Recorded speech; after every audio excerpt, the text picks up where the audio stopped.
Hi there, I'm JD. Welcome to my channel. Please subscribe, please hit like, and I got an interesting little problem here that came to the door. This carriage clock had a new mainspring put in, and I think the mainspring was a little bit too powerful for the clock, and the gentleman ended up putting a different one in later. And you see how that spins nicely there? So that's no problem at all. So this mechanism seems to work fine. It gets to the it's spinning out nicely there. It gets to the platform part of the balance, and I noticed that the actual energy from this wheel here was not being transferred through to the platform balance, and specifically to this lower pinion. There's a pinion down there, a lower pinion right there that you can see that. And you can see how that's at an angle. Well, when you look at the base of that pinion, you can see the pivot. But if you look at the pinion itself, it's at an angle. So what happened here was that this pinion was, or the platform was installed on the top of the platform balance, correctly installed, but when the gentleman put power on this or released power or something, it snapped the lower pinion on this. So that's not good. I don't think there's anything wrong with the teeth, the individual teeth on this, so that's a good thing. And usually these brass teeth would also cause would also be bent or something. There'd be a problem with the brass teeth because of the pinion steel and these teeth are brass. So, but luckily the teeth aren't broken, but the pinion is. So my challenge here, and I don't know whether I can do this job or not, is to repivot this pinion or find another one. But finding another one is likely impossible. So it's repivoting the pinion. That could be an issue, only because I've got to strip the whole damn thing down now to repivot the pinion, because I can't take this off without taking this off, and then I can't take this off without taking that off. So the whole thing needs to be stripped down, and I wasn't looking forward to this, by the way. So I told the gentleman I really don't like working on these. So he knows now, but I guess he didn't know then. And they're just painful. And this one here, I'm not absolutely sure how I'm going to grab the shaft here to spin it in my lathe to repivot the bottom part. I've done a repivoting of the pivot on the top because I can grab the pinion itself in the chuck, in the lathe chuck. But I don't know, am I going to have to punch out the actual escapement wheel from here, like punch out the escapement wheel, and then somehow if I can punch the escapement wheel out safely, which I don't know if I can do or not, I might be able to then work on the pinion. But then I got to put the escapement wheel back in. I don't know whether that's punch outable or not. It should be, but it might not be. And you may have to have a special type of punch to punch that out. There's no other way of doing this. I don't think this pinion, the actual pivot on the bottom might be part of the pinion itself. And I don't know that either. So what I'm going to do, he's kind of screwed either way. So what I'm going to do is just very quickly strip out this escapement wheel and see what I can do. So the funny part is I told him I don't like doing these jobs. So it all started out with the ability of me to drill a hole, a very small hole. And the guys were saying, hey, if you can drill a hole, you could probably fix our platform escapements. But I work on pocket watches and not these beasts. So anyway, and Paul's probably going to watch this and go, why you stop complaining? I told him I could likely do the jobs, but you're going to have to listen to me complain. There's no getting away from that. So there's the there. I've got to put this in here. I think this goes down pretty far, so I can't put it on this one here. Or I can just turn it upside down probably and just put it into the watch case, just so it's safe. There we go. Just use my hand there, turn that upside down. And then I've got some containers here that I use. I'm just doing a continuous record here and slipping back into some of my containers. I got a container here I can use to put that in, and just reach up here where all my stuff is, and I'll just put that safely, maybe right here should do, which the whole thing would tuck in there. It sort of does. That's not too bad. So that's safe there. So that's apart now. Now this here, I always take pictures just in case, right? But this is very simple. I shouldn't need to take a picture of this, but I'm going to do it anyway. I should live stream the problem and get your feedback on how to do this. There's the beast number 2, and it's good to have a small bench block of some sort to actually put this on, so it's safe. He told me this is one of the watches or ones I worked on before and returned it, and it was running fast or something, so or was running slow or something. I can't remember whether it was fast or slow, but didn't seem to be enough power to it because the amplitude was poor. So he had changed the mainspring, and he said that was a very difficult job to do, changing the mainspring on this beast. And when he changed the mainspring, the rest of it went to hell in a handbasket. So Helen Handbasket, you know her? See if I can lift this up here. And I had reassembled this whole thing here, so now I'm back at it again. So that's why I told him I don't like doing this. If this was my clock, it wouldn't be a problem, but it's just someone else's. It's a job. So this is more difficult. So this is the guilty party right here. So here's my problem. So I can throw that into my watch carrying device. So I can throw the other screws in there too, make sure everything is kind of safe. As you can see, I'm just working on this stuff over here. Live action cameras, so just put this over aside and put the top on it so nothing gets rattled. I don't really need this anymore. So, and I've got my infamous basket over here of immediate tools that I use all the time.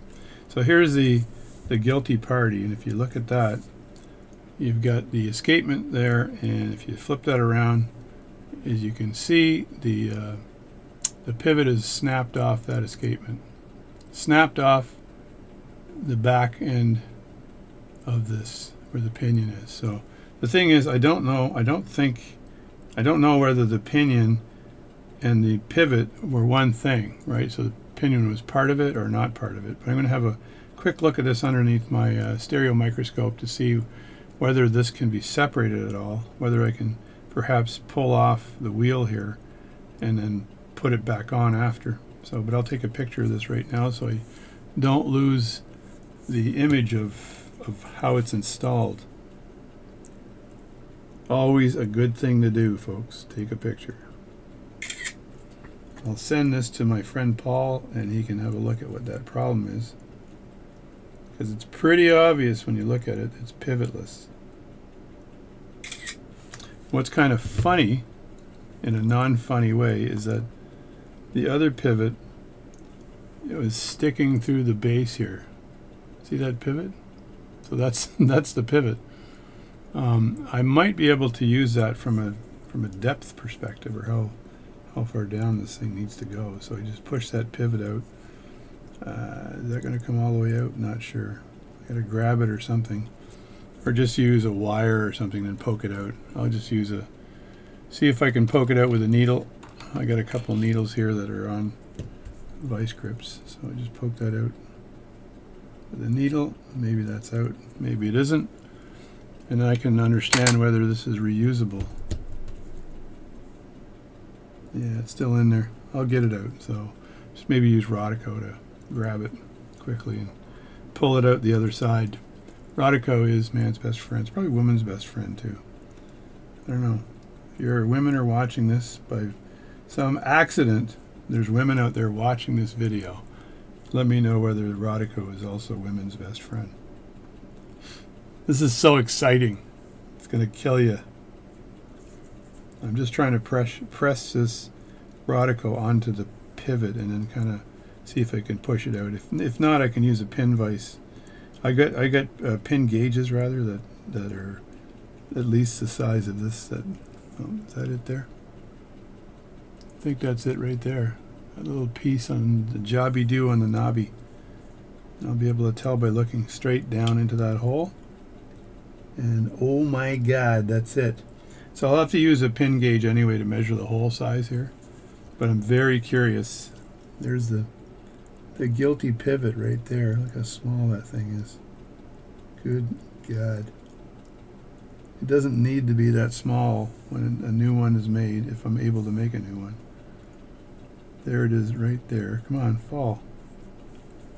Right there. That little tiny thing there is the pivot. So I'm just going to throw this pivot right inside my watch case here.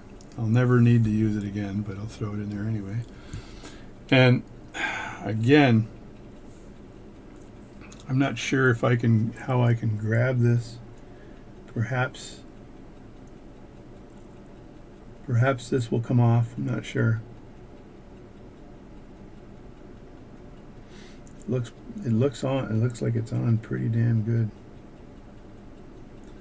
I think these things are usually staked on. But this shaft, as I'm looking at the shaft right now, and the shaft looks like it goes all the way down to here, and the little bump here is part of the shaft. So that's not good. Now the only other thing I could possibly do is that if I've got my 3-jaw chuck, I might be able to mount it backwards in my 3-jaw chuck. So let's get the chuck and have a look at whether that's going to work. Alrighty, I got my 3-jaw chuck, but the first thing I'm going to do is move this part out of the way so I know it's not going to get crushed by anything. And move this part of the way for the same reason. It's funny that there's a guy that's well known from Shark Tank who's I'm not sure whether he named himself, because it's pretty arrogant if you name yourself, but he calls himself Mr. Wonderful. He's a Canadian. He's from Montreal. But he's supposedly worth a lot of money. You never know how much people are really worth, but he says he's worth a lot of money. And he always pretends he's speaking with a French accent. So he's raison, whatever, and stuff like that. So, and I don't know how French he really is. So here's the 3-jaw chuck. And this chuck, it goes in like that, but these jaws are straight. So that is not going to be able to grab the wheel from the other side. Now, if I flip these around, if I flip these the other way, because they can go the other way, then it's stepped. But if it's stepped, Jesus, I don't think it's still not going to be able to grab this, even if it's stepped. So that might not work. I'm thinking the only thing to do here that might be possible is to shellac it onto a brass chuck.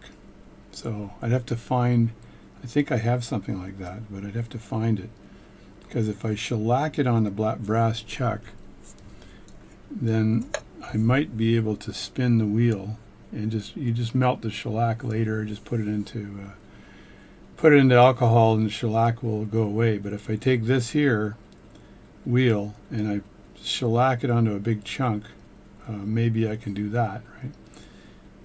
I don't know if I can actually punch this out here. I'd like to do a trial on something else to see whether that's possible.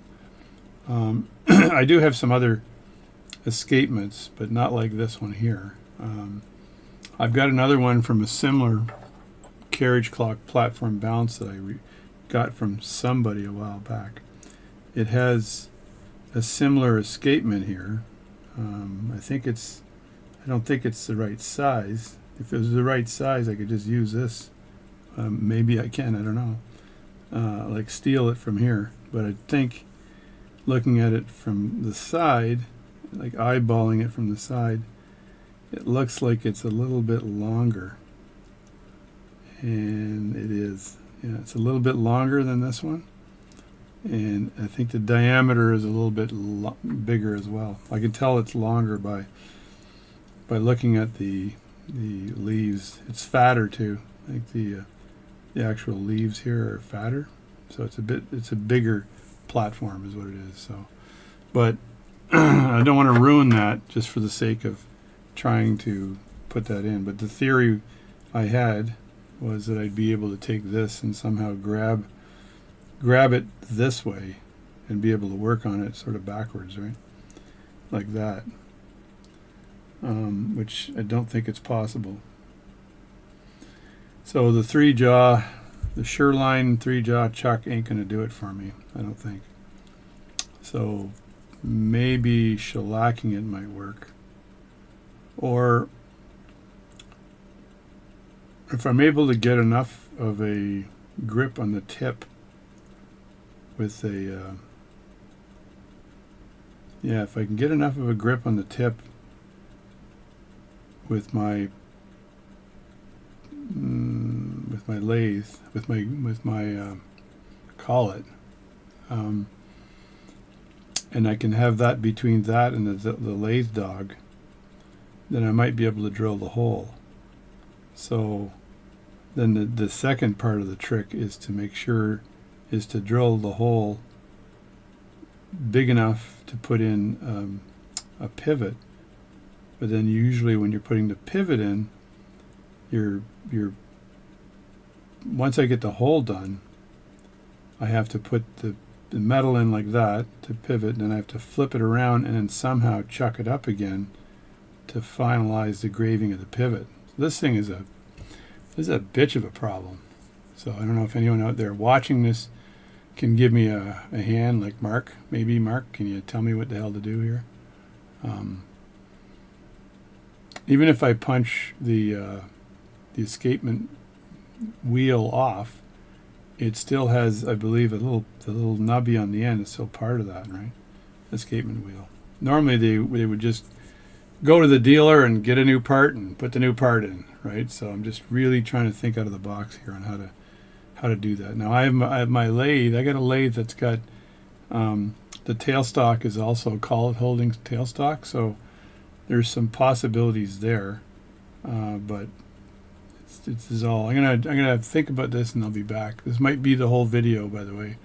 I may just leave it at this and get you guys to tell me what I should be doing here, because I can't think of what to do other than using shellac and melting some shellac on a chuck and chucking it up that way. That could work. Then you got to center it properly. And I do have a pivot on this side here, which could interfere with chucking that up. So that's this is tricky as hell. Tricky as hell. Anyway, I got to think about this. What time is it right now? It's 4:10. Probably not going to be able to do this today, if I can do it at all. It's just hard. You can't drill the damn hole. I did another escapement where I repivoted this side. Not a problem. I grabbed this end this end in my lathe in my chuck, and away I went. Right. Now I do have step wheels there where you can grab the wheel itself, but the thing I don't want to do here is put pressure on the feet here of the escapement wheel, because you can grab that. You can grab a wheel with teeth, but I don't think you can grab an escapement wheel, because that'll put extra pressure on that. So that's not going to work. Anyway, I need to think about this.